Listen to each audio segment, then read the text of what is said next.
Friends, स्वागत है आप लोगों का सूरज क्लासेस में। आप लोग देख रहे हैं आज हमारे साथ नेचुरल रिसोर्स के इंपॉर्टेंट टॉपिक को। क्या होता है नेचुरल रिसोर्स? तो बच्चे जानते हैं कि सर नेचुरल मतलब प्राकृतिक, रिसोर्स मतलब संसाधन।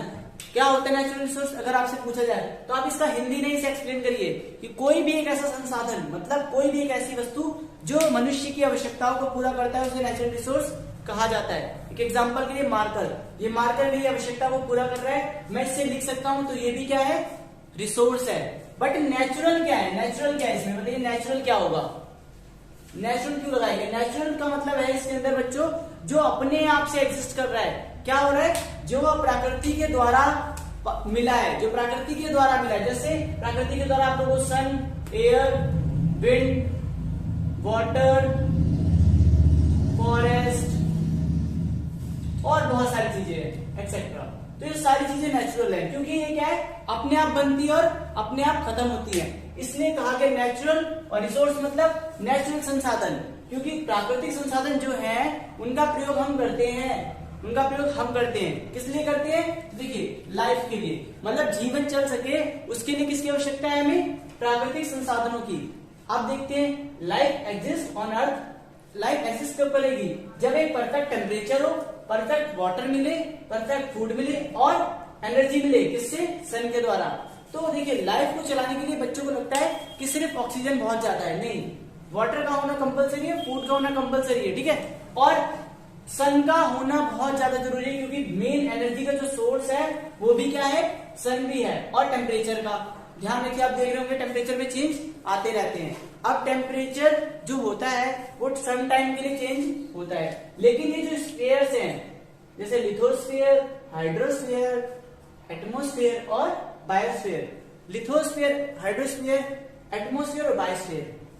बच्चों ने एटमोस्फीयर के बारे में बहुत सुना होगा कि सर इसे वातावरण कहा जाता है, इसमें बहुत सारी गैसेस पाई जाती हैं, ठीक है। अभी हम समझेंगे एटमोस्फीयर होता क्या है, एटमोस्फीयर क्या करता है, लेकिन पहले समझ लेते हैं व्हाट इज बायोस्फीयर। क्या है बायो? तो आप देखिए बायो मतलब जीव और स्फीयर मतलब एक गोला। एक कहते हैं ना, पीके में बोला था, एक गोला ऐसा जो क्या है, हाँ, लिविंग ऑर्गेनिजम्स या नॉन लिविंग ऑर्गेनिजम्स जहां पर रहते हैं उसे बायोस्फीयर कहा जाता है। तो सर लिविंग की बात करेंगे तो क्या कहलाएगा बच्चों? बायोटिक, ठीक है। नॉन लिविंग की बात करेंगे तो क्या कहलाएगा बच्चों? अबायोटिक। आप समझ पा रहे इसके अंदर क्या होगा? अबायोटिक कहलाएगा। अब अबायोटिक के एग्जांपल पूछ ले तो ये सारे अबायोटिक के एग्जांपल है, सन, एयर, विंड, वाटर, फॉरेस्ट। अगर आपसे कोई पूछ ले बायोटिक का एग्जांपल, तो सबसे बड़े एग्जांपल आप लोग खुद हैं। क्या होता है बायोटिक? मैंने बताया बच्चों, क्या? Living organism. और लिविंग कौन है? प्लांट्स और एनिमल, ठीक है। डीकंपोजर भी कहे जाते हैं। प्लांट्स, एनिमल और डीकंपोजर, ये सारे के सारे बायोटिक कंपोनेंट्स हैं। ये सारे क्या है? बायोस्फीयर के अंदर रहते हैं। तो बायोस्फीयर क्या है? लिविंग और नॉन लिविंग का बहने वाला एक ऐसा गोला जिसमें लिविंग और नॉन लिविंग एक साथ रहते हैं। और उन लिविंग को हेल्प कौन करता है? Natural resources. नेचुरल रिसोर्सेज का यूज करते हैं लिविंग। अब हम जानना शुरू करते हैं कि क्या क्या चीजें जो स्फीयर के अंदर हैं और उनका यूज कैसे किया जाता है। तो सबसे इंपॉर्टेंट चीज है एयर। देखिए सबसे पहले समझिए एयर क्या है? मिक्सचर है। बच्चों को लगता है एयर मतलब ऑक्सीजन, नहीं। एयर क्या है? मिक्सचर है किसका? गैसेस का। कौन सी गैसेस का? ऑक्सीजन, नाइट्रोजन, कार्बन डाइऑक्साइड, ठीक है, वाटर वेपर और अदर गैसेस। आपको पता है बहुत सारी तरीके की गैसेस पाई जाती है एटमॉस्फेयर के अंदर। बहुत सारी गैसेस एक साथ मिली हुई है और वाटर वेपर, इन सबको मिला के क्या बना हुआ है? एयर। उसको सबको मिला के क्या बना हुआ है? एयर। एयर फॉर्म हुआ है। अब हम जानते हैं नाइट्रोजन क्या है। देखिए मैं 3 गैसेस के नेम इसमें बता रहा हूं क्योंकि ये बहुत इंपॉर्टेंट है और आप लोगों ने सुना भी होगा इनके बारे में, जैसे नाइट्रोजन, ऑक्सीजन, कार्बन डाइऑक्साइड। हम इनके बारे में इस चैप्टर के अंदर पढ़ने वाले हैं, ठीक है। देखिए nitrogen, it is use plant for protein. Plants अपनी प्रोटीन के लिए, अपनी एनर्जी के लिए किसका यूज करते हैं? नाइट्रोजन गैस का यूज करते हैं। आप जानते होंगे ऑक्सीजन को तो बहुत अच्छे से कि ह्यूमंस क्या करते हैं अपने एनर्जी के लिए, मतलब रेस्पिरेशन प्रोसेस करने के लिए। रेस्पिरेशन मतलब ताकि फूड को डाइजेस्ट किया जा सके, बॉडी में ग्लूकोज बन सके। रेस्पिरेशन क्या है? ग्लूकोज बनाने की प्रक्रिया है। तो ऑक्सीजन के द्वारा ह्यूमंस क्या करते हैं? अपनी लाइफ में रेस्पिरेशन और कंबशन का प्रोसेस करते हैं, ठीक है। Carbon dioxide use by plants. Carbon dioxide किसके द्वारा यूज किया जाता है? प्लांट्स के लिए। प्लांट्स यूज करते हैं, क्यों करते हैं? सिर्फ एक छोटे से काम के लिए, प्रिपेयरिंग फॉर फूड।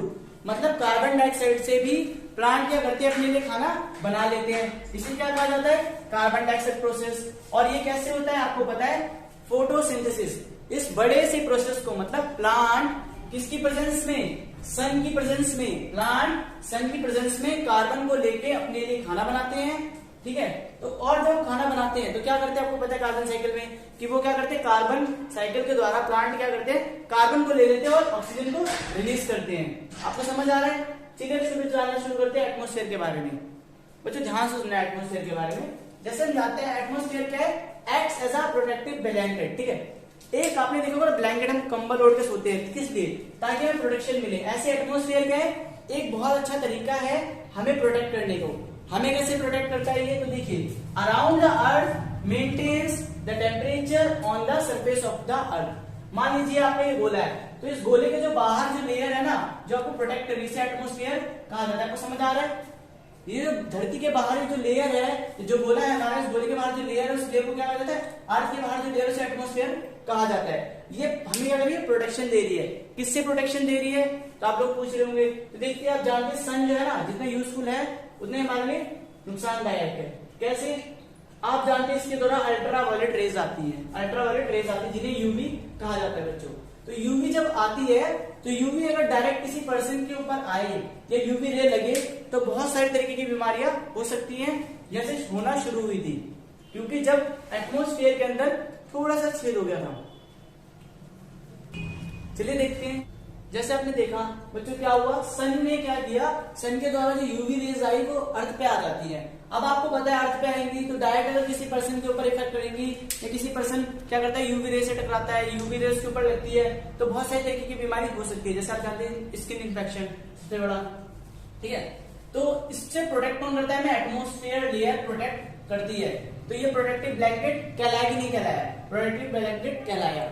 आगे चलते जानना विंड के बारे में। Wind are cause due to uneven heating. देखिए सबसे पहले समझिए कि विंड क्या है, are cause due to uneven heating atmosphere. जब हम एटमोस्फेयर के अंदर ज्यादा अनइवन कहते हैं ना, हीटिंग हो रही है, ठीक है, किसी भी तरीके की, ये दो कारण हो सकते हैं। देखिए, maintain the pressure of difference cold and hot air, ठीक है। आप ये समझिए हमारे एटमोस्फेयर के अंदर जो गैसेस बनती है वो गैसेस कहां तक जाती है, आप लोग जानते हैं, वाटर वेपर कन्वर्ट होके हाँ क्लाउड्स में जाती है, फिर वो वाटर दोबारा बारिश के द्वारा धरती पे आ जाती है। ये प्रोसेस चलता रहता है। इसमें क्या होगा, हॉट और कोल्ड का होना कंपलसरी है। दोनों को मेंटेन करने का काम क्या करता है, हम कह सकते हैं हाँ, जो विंड की स्पीड रहती है वो मेंटेन करती है। आगे बोलते हैं land bridges and bring the rain, ठीक है। आपको पता है कि क्या हुआ कि भाई आपने सुना भी होगा, पानी है, पानी इवेपोरेट होगा, ठीक है, क्लाउड्स में जाएगा, फिर बारिश होगा, फिर आएगा। तो इस प्रोसेस को मेंटेन करना, हॉटनेस और कोल्ड को दोनों को मेंटेन करना किसके ऊपर डिपेंड करता है, विंड के ऊपर डिपेंड करता है, ठीक है। चलिए आगे देखते हैं हम इस चैप्टर के आगे। चलिए दोस्तों देखते हैं वो कैसे होगी बारिश। अब हमने देखा कि भाई जो एटमोस्फियर है, द क्लाउड्स फॉर्म, क्लाउड जैसे फॉर्म होते हैं। आपको पता है बहुत सारी गैसेस एयर एटमोस्फेयर के अंदर मूव कर रही है, एयर के अंदर बहुत सारी गैसेस आ गई। अब वो क्या करती है, आपको पता है water vapours time to time क्या होता है, इवेपोरेट होता है। इवेपोरेशन के बाद क्या होता है, जो ये जैसे में पानी भरा हुआ है, ये पानी क्या होगा, थोड़े समय बाद इवेपोरेट होगा। क्यों होगा, क्योंकि आपको पता है सन की जो लेयर्स है, सन की जो यूवी रेज है वो इसे हीट करेगी, हॉट होते ही पानी क्या होता है, इवेपोरेट होगा।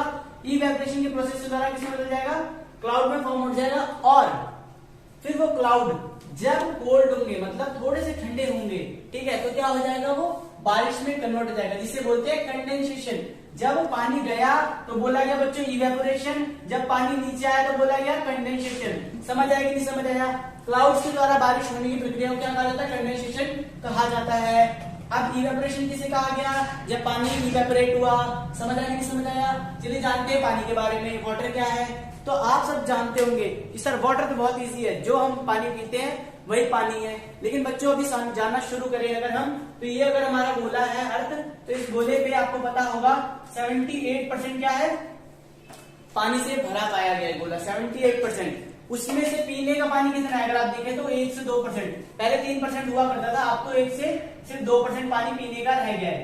तो ये जो हमारे लिए पीने वाला पानी कितना है, 1 से 2% है। बाकी सारा पानी क्या है, हाँ आप जानते हैं सारा पानी क्या है, सी वाटर है, जिस ओशियन वाटर है, जिसे हम यूज नहीं करते हैं। ये यूज भी करेंगे तो पीने लायक तो बिल्कुल भी नहीं है। Various source of water are available. देखिए बता देना, बहुत सारे तरह में क्या है पानी अवेलेबल है, किसी में भी हो सकता है, चाहे स्नो में हो, चाहे वाटर के रूप में आइस बग्स में हो, वाटर वेपर्स में हो, ये सारा कहां पर प्रेजेंट है, एटमोस्फेयर। फिर एटमोस्फेयर बच्चों सवाल आया तो एटमोस्फेयर क्या होता है, अर्थ के बाहरी लेयर को क्या कहा जाता है, एटमोस्फेयर कहा जाता है। वातावरण के अंदर पानी बहुत ज्यादा है, लेकिन पीने का पानी बच्चों बहुत कम है, 1 से 2%, तो सेव वाटर। चलिए आगे चलते हैं। Water is use for transportation. देखिए आप लोग जानते हैं कि वाटर का यूज क्या बहुत इजी है, हम घर में यूज करते हैं, ठीक है, अपनी लाइफ को चलाने के लिए, ट्रांसपोर्टेशन में, क्लीनिंग में, बहुत सारी जगह पे, ठीक है। आगे देखिए, water available for drinking should be conserve, ठीक है। ध्यान रखना यह वर्ड क्यों लगाया गया कंजर्व का मीनिंग, कि भाई पानी को बचाना बहुत जरूरी है। क्यों? क्योंकि पानी सिर्फ पीने के लिए बहुत कम मात्रा में अवेलेबल है, ठीक है। पानी के बारे में आप जान गए। अब पानी कौन यूज करता है, तो इतना समझ लो, लिविंग कंपोनेंट, ठीक है। पानी कौन यूज करता है, लिविंग। और जैसे लिविंग की बात आए तो आप ध्यान रखना क्या होते हैं, बायोटिक होते हैं। और बायोटिक कहाँ रहते हैं, बायोस्फीयर में रहते हैं। और हम किसके बारे में पढ़ रहे हैं बच्चों, बायोस्फीयर के बारे में, समझ आया। आप देखते हैं सॉइल, जैसे मैंने आपको बताया था कि वाटर बहुत जरूरी रिसोर्स है, वैसे ही क्या है, सॉइल भी है। और सॉइल भी क्या है, नेचुरल रिसोर्स है, बिकॉज प्रकृति में सॉइल अपने आप उपस्थित है, मतलब अपने आप बनती है, अपने आप खत्म होती है। Soil is formed by very slow process, ठीक है। ये समझिए कि नहीं समझिए, सॉइल बहुत लंबे समय बाद फॉर्म होती है रॉक्स के द्वारा। क्लास 7 में पढ़ाया गया था हमें, जैसे पत्थर होते हैं, आपने सुना होगा, फिर ये पत्थर धीरे धीरे क्या होते हैं, ब्रेक डाउन होते, धीरे धीरे ब्रेक डाउन होते जाते हैं। किसके द्वारा, हाँ आप कहेंगे किसके द्वारा, तो वाटर के द्वारा, सन के द्वारा। जब वाटर वेपर्स आती हैं, धूप पड़ती है और हवाएं, तो सारे इफेक्ट करके क्या करते हैं इसे, बाद में जब ये रॉक्स ब्रेक डाउन जाएंगे, रॉक्स के ब्रेक डाउन को क्या बोलते हैं, फॉर्म ऑफ सॉइल। रॉक्स के ब्रेक डाउन को क्या बोलते हैं, फॉर्म ऑफ सॉइल। देखिए कंसिस्ट ऑफ वेरियस न्यूट्रिएंट, आप ध्यान रखिए, सॉइल बहुत सारे न्यूट्रिएंट कंसिस्ट करती है। क्यों? अगर आप समझना चाहते हैं सॉइल किस तरीके से न्यूट्रिएंट कंटेंट करता है, कंसिस्ट करता है, तो आप समझिए कि प्लांट कैसे ग्रो हो रहा है। प्लांट तो सॉइल में ग्रो हो रहा है, इसका मतलब क्या है कि सॉइल के अंदर बहुत सारे न्यूट्रिएंट्स होते हैं। अब देखिए, grow in the soil many microbes home, ठीक है। इस सॉइल जो माइक्रोब्स होते हैं, माइक्रोब समझते हैं आप लोग, छोटे मोटे कीड़े मकोड़े, सूक्ष्म जीव, वो क्या करते हैं, अपना घर बनाते हैं किसके अंदर, सॉइल के अंदर। और प्लांट्स तो ग्रो होते हैं किसके अंदर, सॉइल के अंदर। तो हमें ये समझ आएगा सॉइल क्या एक बहुत बड़ा स्रोत है न्यूट्रिएंट का। और सॉइल कंटेन करता है नाइट्रोजन गैस। आपको समझ आया कि नहीं समझ आया, सॉइल कंटेन करता है नाइट्रोजन गैस।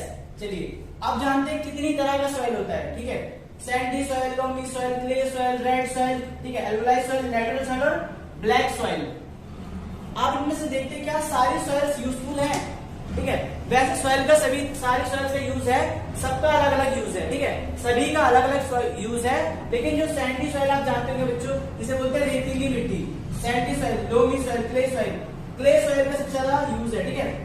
ब्लैक सॉइल का भी बहुत कम मात्रा में यूज है, ठीक है। रेड सॉइल, लैटरल सॉइल और एल्वेलाइज सॉइल, इनका ज्यादा यूज है। सैंडी सॉइल का कम यूज है, ठीक है। सैंडी सॉइल का कम यूज है, लोमी सॉइल का कम यूज है, पर इनका भी प्रयोग होता है, क्योंकि आप जानते हैं हमारे यहाँ पर भारत के अंदर अलग अलग तरीके की कृषि होती है और अलग अलग तरीके की फसल उगाई जाती है। तो हर कृषि मतलब हर फसल के लिए अलग अलग तरीके की सॉइल की आवश्यकता पड़ती है। इसीलिए हम कह सकते हैं सॉइल क्या है, बहुत बड़ा नेचुरल रिसोर्स है जो एटमोस्फेयर के अंदर प्रेजेंट है, जिसकी वजह से क्या हो रहा है, लिविंग ऑर्गेनिजम्स, बायोटिक जो लिविंग ऑर्गेनिजम्स है, बायोस्फीयर है, वो लिविंग ऑर्गेनिज्म पॉसिबल है कहां पर, अर्थ पे। तो अर्थ पे जीवन क्यों संभव है, बहुत बड़ा कारण क्या है, सॉइल और वाटर। चलिए आगे देखते हैं इस चैप्टर के कैसे करेंगे। चलिए दोस्तों देखते हैं, जैसे आपने देखा एयर, वाटर, सन, ये तो इंपॉर्टेंट है ही। एक इंपॉर्टेंट चीज और है क्या, temperature. Temperature, light is also required for biotic component. अब बायोटिक कौन था बच्चों, भूले तो नहीं, बायोटिक कौन था, लिविंग। जितने भी लिविंग ऑर्गेनिजम्स थे वो सारे क्या थे, बायोटिक थे। और बायोटिक कौन होते, प्लांट और एनिमल। अब इनको एक बहुत जरूरी चीज चाहिए क्या, टेम्परेचर की आवश्यकता इन्हें होती है। और टेम्परेचर एंड लाइट, देखिए आपने देखा लाइट तो हमें सन से मिल जाएगी। लाइट कहां से मिल जाएगी दोस्तों, सन से मिल जाएगी। टेम्परेचर का भी होना बहुत जरूरी है, क्योंकि आप जानते हैं कि भाई हमारा टेम्परेचर जो नॉर्मली रहता है 0 to 50 रहता है। अगर 0 से नीचे जाता है तो ह्यूमंस को क्या होती है, प्रॉब्लम होने लगती है। 50 से ज्यादा ऊपर जाता है तभी ह्यूमंस को क्या होती है, प्रॉब्लम होने लगती है, ठीक है। और अगर ज्यादा नीचे या ज्यादा ऊपर चले जाए तो शायद लिविंग ऑर्गेनिजम्स का जीवन पॉसिबल ना हो पाए। आगे देखते हैं पोल्यूशन के बारे में। अब मेरी तरफ से समझिए क्या होता है मीनिंग ऑफ पोल्यूशन। सबसे पहले समझ लीजिए पोल्यूशन क्या होता है। तो आप बताइए नेचुरल रिसोर्स क्या क्या थे, वाटर, सॉइल, ठीक है, और वाटर, सॉइल और बहुत सारे रिसोर्सेज जैसे एयर, टेम्परेचर। ये सारी चीजें क्या हो रही है, पॉल्यूटेड हो रही है। अब टेम्परेचर कैसे पॉल्यूटेड होगा, ये तो हो नहीं सकता। तो पॉल्यूटेड क्या हो रहा है, वाटर, सॉइल और आप लोगों को जानना है वाटर, सॉइल और एयर, ठीक है। पॉल्यूशन क्या होता है, पॉल्यूशन का मतलब क्या होता है, तो ध्यान से समझिए। पॉल्यूशन को कहते हैं पॉल्यूट। पॉल्यूट का मतलब होता है जब हम किसी चीज की क्वालिटी कम करते हैं। जैसे बोला गया है इसके अंदर कि जब नेचुरल सोर्सेज जो है वो क्या हो जाए, धीरे धीरे उनकी क्वालिटी कम हो जाए अनवांटेड सब्सटेंस के द्वारा। जैसे एक एग्जांपल के लिए सॉइल की मात्रा खत्म होने लग जाए या खराब होने लग जाए तो कहेंगे पॉल्यूट हो रहा है। वाटर पॉल्यूट होने लग जाए मतलब पानी क्या होने लग जाए, पीने का पानी जैसे मैंने आपको बताया 3% हुआ करता था, अब 1 से 2 बचा है। तो ये क्या हो रहा है, क्या पानी कम हो गया है, नहीं पानी उतना ही है, बट क्या हो गया है, हम कह सकते हैं थोड़ा पानी पॉल्यूशन की वजह से पॉल्यूट हो गया है। और पॉल्यूट कैसे होता है तो उसको जानना शुरू करते हैं। Air pollution, water pollution. Air pollution का मतलब क्या है, सिंपल सी बात है। आप देखिए ये साफ एयर है, इसके अंदर छोटे छोटे कण डाल दो, पॉल्यूट हो गई, सिंपल सी बात। तो ये छोटे छोटे से कण क्या है, ये छोटे, चलिए देखिए, smoke, fumes, dust, pollen grain, ये सारे के सारे क्या है, एयर पोल्यूशन के कारण है। मतलब आपने देखा एयर साफ थी, इसमें आप कुछ भी डाल दो, धुआं डाल दो, फ्यूम डाल दो, डस्ट डाल दो, पॉलन ग्रेन डाल दो, ये सारे क्या है, एयर पोल्यूशन का कारण है। अब वाटर पोल्यूशन, फिर आपको मैंने बताया ये पानी बिल्कुल साफ चल रहा है, इसमें क्या करो आप थोड़े से केमिकल डाल दो, ये पानी बढ़िया चल रहा है, बह रहा है, नदियां चल रही थी, नदियां पहले बहुत साफ सुथरी हुआ करती थी। अब हम लोगों ने क्या किया, देखिए पोल्यूशन करने के लिए सीवेज, इंडस्ट्रियल वेस्ट, वेस्ट और एक्सक्रीट, ठीक है, जितने भी केमिकल्स थे या फर्टिलाइजर हमने क्या किया, पानी के अंदर डाल दिए। एक एग्जांपल के लिए आपने देखा होगा, सुना भी होगा, बहुत बड़ी बड़ी इंडस्ट्रीज क्या करती हैं, बहुत बड़ी बड़ी कंपनीज, ऐसा जरूरी नहीं है बट वो क्या करती है, अपने केमिकल्स को किसके अंदर रिलीज कर देती है, हाँ पानी के अंदर रिलीज कर देती है। जब वो केमिकल पानी में डाल देंगे तो ऑटोमेटिक क्या होगा, जो हमारी एक्वाटिक लाइफ है, मतलब पानी के जीव है, वो तो खराब होंगे ही होंगे, साथ साथ हमें भी नुकसान हो रहा है क्योंकि पानी क्या हो रहा है, पॉल्यूट हो रहा है। दूसरा सीवेज के द्वारा, और सबसे बड़ा वेस्ट, आप जानते हैं कूड़ा इस धरती पे बहुत ज्यादा मात्रा में है। अब वो पानी कूड़ा जाता कहाँ है, तो आपको पता है वो सारा कूड़ा कहाँ किया जाता है, ओशियंस और सी के अंदर डंप कर दिया जाता है। अब जब ओशियन और सी के अंदर डाला जाएगा तब क्या होगा, वो ओशियन और सी के एनिमल्स जो होंगे उस वेस्ट को खा लेंगे, और जब उस वेस्ट को खा लेंगे तो वो क्या करेंगे, वो मर भी सकते हैं, और उससे क्या होगा, हमारे आने वाले समय के लिए क्या होगा, नुकसानदायक होगा वो, ठीक है। एक्सक्रीट और केमिकल फर्टिलाइजर, ये समझ आया। फर्टिलाइजर का मीनिंग बच्चों समझ लीजिए, जो हमारे किसान भाई बहन होते हैं वो क्या करते हैं, आजकल फर्टिलाइजर यूज करते हैं। फर्टिलाइजर मतलब होता है, आप समझ सकते हैं पेस्टिसाइड या इंसेक्टिसाइड। पेस्टिसाइड मतलब होता है जो पौधों में के खरपतवार होता है, उसको जो अनवांटेड प्लांट्स होते हैं जो ग्रो हो जाते हैं उनको खत्म करने के लिए पेस्टिसाइड मिला देते हैं वो सॉइल के अंदर, वो सॉइल के द्वारा कहा जाता है, पानी के अंदर चला जाता है। और जो क्या होते हैं पेस्टिसाइड के अलावा इंसेक्टिसाइड, कीड़ों को मारने के लिए भी वो क्या करते हैं, आजकल दवाइयां लाके डाल देते हैं, और वो दवाइयां किससे बनी होती है, केमिकल की। अब वो सोचिए सॉइल के अंदर डाला, लेकिन धीरे धीरे कहाँ चला जाएगा वो, हाँ जहाँ धीरे धीरे कहाँ चला जाएगा, वाटर, और वाटर कहाँ है आपको पता है, अंडरग्राउंड वाटर है, तो अंडरग्राउंड वाटर क्या हो जाएगा, पॉल्यूट हो जाएगा। चलिए जानते हैं सॉइल पोल्यूशन। तो सॉइल पोल्यूशन का बड़ा कारण ये भी है, क्या, फर्टिलाइजर, देखिए दिखा भी है, केमिकल, ये देखिए फर्टिलाइजर, पेस्टिसाइड्स और गार्बेज केमिकल्स, ठीक है। फर्टिलाइजर जो है, फर्टिलाइजर जब लोग यूज करते हैं केमिकल का बना हुआ, तो वो सॉइल को ऑटोमेटिक क्या कर देता है, खराब कर देता है। हाँ उसकी मदद से फसल बहुत जल्दी ग्रो हो जाती है, लेकिन 2-3 साल तक लगातार यूज करने की वजह से फर्टिलाइजर सॉइल की जो ऊर्जा होती है, एनर्जी जो होती है, बिल्कुल कम हो जाती है। आप समझ पा रहे हैं। और गार्बेज का, अब गार्बेज क्या होते हैं आप समझिए पहले। गार्बेज भी आपको पता होगा 2 तरह के होते हैं, ठीक है, बायोडिग्रेडेबल, नॉन बायोडिग्रेडेबल। इससे पहले आप इतना समझ लीजिए, जो प्लास्टिक है, जो केमिकल से बना गार्बेज, आपको पता है डंप करने के बाद कभी भी खत्म नहीं होगा, मिट्टी में मिला दो कूड़ा, कहते हैं खत्म हो जाता है। पर कौन सा, आप समझ पा रहे हैं, कौन सा जो नेचुरली प्रेजेंट है, जैसे फल फ्रूट नेचुरली प्रेजेंट है, ठीक है, कोई पेपर है वो भी क्या पता है, वो भी क्या हो जाता है, गार्बेज डाल दो क्या हो जाएगा, थोड़े टाइम बाद खत्म हो जाएगा। लेकिन अगर हम पॉलीथीन, पॉलिस्टर कितने भी साल सॉइल में डंप कर दे, वो गार्बेज कभी भी खत्म नहीं होगा, उसमें से केमिकल रिलीज होता रहेगा और सॉइल क्या होती रहेगी, पोल्यूट होती रहेगी। चलिए आगे चलते हैं, बायोजियोकेमिकल साइकिल जानते हैं, इसका मतलब क्या है, तो आप इसको समझिए। आप constant interaction between biotic and abiotic component, इन दोनों के बीच में संबंध बना हुआ है, किसके बीच में, बायोटिक और अबायोटिक। बायोटिक तो याद हो गया बच्चों की, बायोटिक कौन होते हैं, लिविंग होते हैं, अबायोटिक सन, एयर, विंड, ठीक है, ये सारे कंपोनेंट है, इन दोनों के बीच में क्या है, एक संबंध बना हुआ है, और ये दोनों मिलकर किसको चला रहे हैं, इस बायोस्फीयर को चला रहे हैं। मतलब ये धरती के जो गोला है, इस गोले पे जो जानवर हैं, जीव हैं, और अबायोटिक चीजें हैं। अबायोटिक मतलब सन का बाहर होना, वाटर का होना, सॉइल का होना, ये सारे कंपोनेंट्स मिलकर क्या कर रहे हैं, इस सिस्टम को मेंटेन कर रहे हैं, ताकि ये जो साइकिल है बायोजियोकेमिकल साइकिल, बायोजियोकेमिकल साइकिल, इसको समझिए, बायोजियोकेमिकल साइकिल चलती रहे, मतलब बायोटिक भी रहे और अबायोटिक रहे, तो दोनों मिलकर क्या कर रहे हैं, इस साइकिल को मेंटेन कर रहे हैं। आप समझ पा रहे हैं? अगर हम धीरे सॉइल को खत्म कर दें, समझिए हम सॉइल को खत्म कर दे, सॉइल को पोल्यूट कर दे, तो ऑटोमेटिक जो ये बायोटिक है ना, ऑटोमेटिक खत्म हो जाएंगे। क्यों? क्योंकि आपको पता है बायोटिक किस पे डिपेंडेंट है, सारे के सारे बायोटिक डिपेंडेंट है अबायोटिक पे, क्योंकि एयर, वाटर और सॉइल, टेम्परेचर, सन, इनका होना बहुत जरूरी है, किसके लिए, बायोटिक के लिए, और ये सारे क्या कहलाते हैं, नेचुरल रिसोर्स। चलिए दोस्तों हम समझते हैं वाटर साइकिल को, कार्बन साइकिल को और नाइट्रोजन साइकिल को, इसको हम समझेंगे इमेज के द्वारा।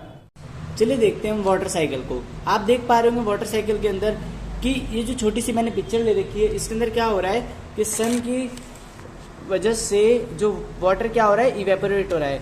आप समझिए इवेपोरेशन होता क्या है, जब हम हीटिंग करते हैं, तो क्या होता है, इवेपोरेशन का प्रोसेस होता है। इवेपोरेशन के अंदर वाटर जो होता है वो वेपर्स में कन्वर्ट होकर किस में चला जाता है, क्लाउड्स के अंदर।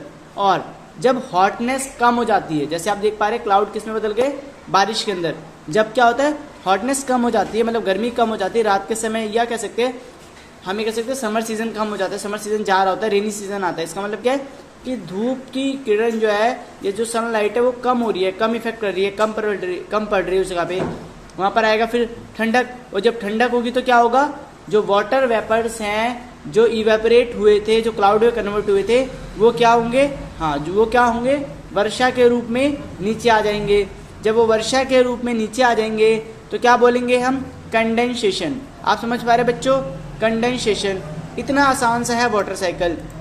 अब आपको पता है कि एग्जांपल, आपकी छत पे बारिश हुई या कहीं पे भी बारिश हुई, पहाड़ों में बारिश हुई, वो पानी धीरे धीरे करके ग्राउंड वाटर या रिवर में जाके मिल जाएगा। ग्राउंड वाटर मतलब जमीन के नीचे का पानी, रिवर तो आप जानते हैं नदियों के द्वारा पानी, और वो नदियां जाके धीरे धीरे बाद में समुद्र में मिल जाती हैं। ठीक है, इस तरीके से क्या होता है, हमारा ग्राउंड वाटर मेंटेन रहता है। आपको मेरी पिक्चर में देखने में समझ आ रहा होगा किस तरीके से वाटर मेंटेन, जो वाटर साइकिल है ये मेंटेन है। लेकिन अगर ह्यूमंस क्या करते हैं, जब इसको खराब कर देते हैं, वाटर साइकिल को खराब कर देते हैं, इन केस कार्बन के बढ़ने की वजह से गर्मी ज्यादा हो जाती है तो वर्षा कम होगी किसी मंथ या किसी ईयर, तो गर्मी ज्यादा नहीं होनी चाहिए। इसके लिए हमें क्या करने की जरूरत है, ट्री लगाने की जरूरत है, ताकि क्या हो, गर्मी भी सही हो और सर्दी भी सही हो। समझ आया? चलिए देखते हैं दोस्तों कार्बन साइकिल के बारे में। हाँ, आप लोगों के सामने एक बहुत अच्छी सुंदर सी पिक्चर आ गई है, कार्बन। What is carbon? चलिए देखिए, कार्बन साइकिल के अंदर आप देखेंगे कि आपको इतना तो पता ही होगा कि सर प्लांट क्या करते हैं, कार्बन को इनहेल करते हैं। ये तो आपने सुना होगा कि नहीं, कार्बन क्या करते हैं, प्लांट, जो कार्बन साइकिल के अंदर आप देखेंगे कार्बन कौन इनहेल करता है, प्लांट्स। ठीक है, प्लांट ले लेते हैं। अब बताइए कार्बन छोड़ता कौन है, तो आपको समझ आ रहा होगा कि सर कार्बन तो ह्यूमंस रिलीज करते हैं। बहुत सही, आपको मैं पिक्चर के द्वारा और दोनों के द्वारा समझाता हूँ। चलिए सबसे पहले देखते हैं कि कार्बन एटमॉस्फेयर के अंदर कैसे आया और कैसे मूव कर रहा है। तो सबसे पहले समझिए कि ह्यूमंस कार्बन रिलीज करते हैं और वो एटमॉस्फेयर के अंदर चला जाता है, फिर वो प्लांट क्या करते हैं, कार्बन ले लेते हैं। ठीक है, अब कार्बन से क्या क्या फॉर्म होता है बच्चों, कोल, पेट्रोलियम। अब देखिए, ऑर्गेनिक कंपाउंड अगर पूछे आपसे एनिमल के, तो आप दो बताएंगे, एक इनऑर्गेनिक कार्बोनेट शेल्स और पेट्रोलियम। ठीक है, ऑर्गेनिक में देखिए एक और चीज आती है, आप ऑर्गेनिक कंपाउंड, प्लांट से सीधा पेट्रोलियम बन सकता है। सर प्लांट से पेट्रोलियम कैसे बनता है, तो देखिए प्लांट को जब हम डंप कर देते हैं किसके अंदर, मिट्टी के अंदर, तो लंबे समय तक प्लांट मिट्टी के अंदर दबे रहने की वजह से किस में कन्वर्ट हो जाते हैं, हाँ पेट्रोलियम में। अब मान लेते हैं वही प्लांट किसने खा लिया, एनिमल ने खा लिया, तो एनिमल जब मिट्टी में लंबे समय तक डंप रहते हैं तो वो कन्वर्ट हो जाते हैं पेट्रोलियम में। आपको समझ आ रहा है? और अगर प्लांट सीधा लंबे समय तक दबे रहे मिट्टी के अंदर तो किस में कन्वर्ट हो जाते हैं, कोल में कन्वर्ट हो जाते हैं। समझ आया? और CO2 कार्बन डाइऑक्साइड अगर एटमॉस्फेयर के अंदर है और वाटर से मिलने के बाद वो किस में कन्वर्ट हो जाती है, लाइमस्टोन में। समझ आया? कार्बन साइकिल बहुत छोटा सा है कि कार्बन क्या करता है, इस प्रोसेस के द्वारा घूमता है। मान लीजिए कोल है, कोयला बन गया, कोयला आपने जलाया, कोयला दोबारा क्या होगा, कार्बन डाइऑक्साइड के रूप में कहाँ पहुंच जाएगा, एटमॉस्फेयर के अंदर आ जाएगा।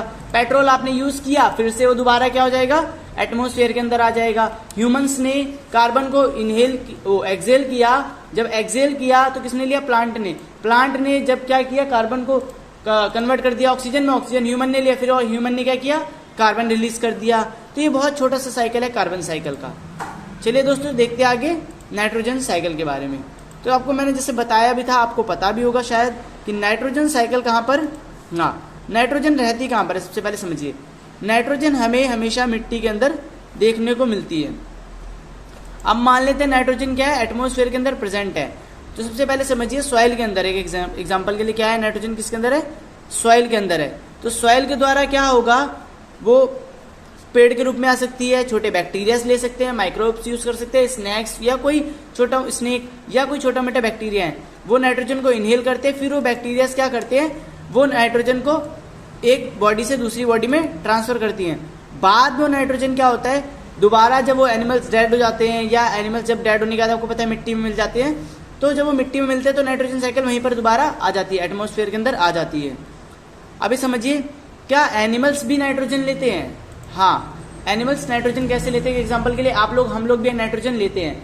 आपने कोई भी प्लांट प्रोडक्ट खाया, मतलब प्लांट प्रोडक्ट मतलब कोई भी सब्जी खाई या कोई भी चीज़ जो आपने खाया जो प्लांट से बना हुआ है, वो आप जब खाएंगे तब आपको क्या होगा, नाइट्रोजन मिल जाएगा, कुछ परसेंट मिले। क्यों? क्योंकि नाइट्रोजन कहाँ पर ग्रो हुआ है, सॉइल में ग्रो हुआ है, और सॉइल के अंदर क्या होता है, नाइट्रोजन होता है। तो वो नाइट्रोजन कहाँ पर आ जाती है, ह्यूमंस के पास या प्लांट्स के पास, एनिमल्स के पास आ जाती है। फिर वो जब वो डेथ हो जाती है उनकी, तो नाइट्रोजन दोबारा कहाँ मिल जाती है, जाके एटमॉस्फेयर। चलिए दोस्तों देखते हैं ऑक्सीजन के बारे में, क्या होता है ऑक्सीजन साइकिल। ऑक्सीजन जैसे आप लोग जानते हैं ह्यूमंस यूज़ करते हैं अपनी बॉडी के अंदर, ठीक है, एनर्जी बनाने के लिए और रेस्पिरेशन के प्रोसेस को करने के लिए। बट ऑक्सीजन एटमॉस्फेयर के अंदर 21% अवेलेबल है। अब हमें समझना है ऑक्सीजन साइकिल। तो एटमॉस्फेरिक ऑक्सीजन जो होता है उसे कहा जाता है O2। एटमॉस्फेरिक ऑक्सीजन को क्या कहा जाता है, O2। O2 का मतलब होता है ऑक्सीजन के 2 मॉलिक्यूल्स। ऑक्सीजन के 2 मॉलिक्यूल्स अगर मान लो ह्यूमन रेस्पिरेट कर लेता है या एनिमल रेस्पिरेशन कर लेते हैं, तो 2 टाइप्स की चीज़ें बनती है। पहला क्या, कार्बन डाइऑक्साइड जो ह्यूमन क्या कर देता है, रिलीज़ कर देता है, वो फोटोसिंथेसिस प्रोसेस के द्वारा, मतलब पेड़ पौधे क्या करते हैं, कार्बन इनहेल कर लेते हैं और दोबारा क्या रिलीज़ कर देते हैं, ऑक्सीजन। तो ऑक्सीजन इस तरीके से साइकिल बनाता है। लेकिन अगर दूसरा साइकिल बनाए ऑक्सीजन, तो देखेंगे आप लोग क्या होता है, अगर ह्यूमंस उसे वाटर में कन्वर्ट करते हैं, रेस्पिरेशन के बाद वाटर में कन्वर्ट करते, तो भी क्या होगा, फोटोसिंथेसिस प्रोसेस के द्वारा वो दोबारा एटमॉस्फेयर के अंदर आ जाएंगे। और इसे कहा जाता है ऑर्गेनिक मॉलिक्यूल्स, जिसे कहते हैं C6H12O6 के रूप में, ठीक है। अब ऑक्सीजन साइकिल को आप समझ पा रहे हैं कि बहुत ईजी प्रोसेस है oxygen cycle. Oxygen is a return to the atmosphere in the only one major process, that is photosynthesis. मतलब ऑक्सीजन के वापस आने का सिर्फ एक ही तरीका है, क्या, फोटोसिंथेसिस, ठीक है। अब हम जानेंगे ओजोन लेयर के बारे में, ठीक है। लेकिन उससे पहले आप जान लीजिए ओजोन लेयर क्रिएट कैसे होती है। तो ओजोन लेयर क्रिएट हुई है ऑक्सीजन के 3 मॉलिक्यूल्स होने से। जब O3 हो जाते हैं तो ओजोन क्रिएट हो जाती है। तो आपको जान, चलिए देखते हैं ओजोन लेयर क्या है। जैसे आप देख पा रहे हैं इस पिक्चर के अंदर, आपको दिख रहा होगा कि अर्थ के बाहर एक लेयर बनी हुई है और उसे ओजोन लेयर कहा गया है। क्या होती है ओजोन लेयर? तो दोस्तों आपको मैंने बताया ऑक्सीजन के 3 मॉलिक्यूल्स क्या होते हैं, ओजोन लेयर का निर्माण करते हैं। अब आप देखेंगे इसके अंदर कि ओजोन लेयर क्या करती है, हमें वैसे देखो बहुत हार्मफुल गैस है, लेकिन ये लाइट वेट होने की वजह से अर्थ के बाहरी सरफेस पे क्या करती है, एक लेयर बना लेती है जो हमें प्रोटेक्ट भी कर रही है। देखिए हमारे लिए बहुत पॉइजनस है, बट अर्थ के बाहर जाने के बाद ये क्या करती है, यूवी रेज को, जो यूवी रेज होती है अल्ट्रावायलेट रेज, वो डायरेक्ट धरती पे ना आ सके, उनसे प्रोटेक्ट करती है हमें। तो बाहर जो एक लेयर बनी है ओजोन लेयर की लेयर, वो किससे बचाती है हमें, यूवी रे के धरती पे आने से, डायरेक्ट धरती पे आने से हमें बचाती है। चलिए अब हम जानते हैं कि ये कैसे इफेक्ट हो रहा है। देखिए आप देख पा रहे हैं 1996 में क्या था कि हम पूरा प्रोटेक्टेड थे, लेकिन धीरे धीरे क्या हुआ, जब लोगों ने CFC को बढ़ाया, CFC मतलब क्लोरोफ्लोरोकार्बन, जो हमारे रेफ्रिजरेटर और एसीज में देखने को मिलता है। जब कार्बन की मात्रा बढ़ने लगी तो क्या हुआ कि ओजोन लेयर के अंदर छेद हो गया। तो देख पा रहे हैं आप कि 1985 और 1999 के बीच में ज़्यादा डीपली देखने को ये मिला, ठीक है। इस छेद की वजह से क्या हुआ कि जो यूवी रेस थी, अल्ट्रावायलेट रेस थी, वो डायरेक्ट धरती पे आ जाएंगी, और इसे कहते हैं डिप्लेशन, ठीक है। डिप्लेशन का मीनिंग क्या हुआ, जब ओजोन लेयर के अंदर क्या हुआ, ओजोन लेयर का डिप्लेशन हुआ, डिप्लेटेड हुई, तो ख़त्म हुई उसके अंदर। अब आप देखिए यहाँ पर कि the result in this reduce of ozone layer and recently that have discovered a hole in the ozone layer. मतलब हमने देखा कि होल हो गया किसके अंदर, ओजोन लेयर के अंदर, और अबव द एंटार्क्टिका, वो जहाँ पर छेद हुआ एंटार्क्टिका ओशियन के जस्ट ऊपर, वहाँ पर यूवी रेज आ रही है। It is difficult to imagine the consequence life on the earth of the if the ozone layer. देखिए अगर ओजोन लेयर ख़त्म हो जाती है तो लाइफ भी ख़त्म हो सकती है। तो ओजोन लेयर को ख़त्म करने के लिए हमें या वो बनी रहे उसको बचा के रखने के लिए हमें क्या ज़रूरत है, हमें ज़रूरत है कि CFC को ख़त्म करें। अब आपने देखा CFC को कम करना है तो कम करने के लिए क्या करना पड़ेगा, हमें प्लांट्स ग्रो करने पड़ेंगे, फॉरेस्टेशन करना पड़ेगा और कार्बन का कम से कम यूज़ करना पड़ेगा। इसके आगे देखने के लिए चैप्टर में और ऐसे चैप्टर देखने के लिए जुड़े रहे सूरज क्लासेस से। Thank you.